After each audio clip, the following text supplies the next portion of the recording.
தமிழ்நாட்டில் 2024ஆம் ஆண்டின் முதல் பள்ளி மேலாண்மை குழு கூட்டம் இன்று அனைத்து பள்ளிகளிலும் நடத்தப்பட உள்ளது. கோவை குறிச்சி குளக்கரையில் தமிழ் எழுத்துக்களால் வடிவமைக்கப்பட்ட 20 அடி உயர திருவள்ளுவர் சிலை இன்று திறந்து வைக்கிறார் தமிழக முதலமைச்சர் மு.க.ஸ்டாலின்.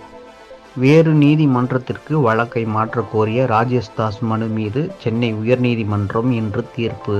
தமிழ்நாடு முதலமைச்சர் மு.க.ஸ்டாலின் அவர்கள் இன்று நகராட்சி நிர்வாகம் மற்றும் குடிநீர் வழங்கல் துறையின் சார்பாக 206 திட்டப் பணிகளை தொடங்கி வைத்து ரூபாய் 208.97 கோடி மதிப்பில் புதிய திட்டங்களுக்கு அடிக்கல் நாட்டுகிறார். திருவாரூர் நகராட்சி சார்பில் அமைக்கப்பட்டுள்ள அறிவுசார் நூலகத்தை இன்று காணொலி காட்சி வாயிலாக திறந்து வைக்கிறார் முதலமைச்சர் மு.க.ஸ்டாலின். தமிழகம் மற்றும் புதுவையில் 5 நாட்களுக்கு ஓரிரு இடங்களில் கனமழை பெய்யக்கூடும் எனவும், தேனி, திண்டுக்கல், நீலகிரி மாவட்டங்களில் இன்று கனமழை பெய்ய வாய்ப்பு உள்ளது எனவும் சென்னை வானிலை ஆய்வு மையம் தெரிவித்துள்ளது.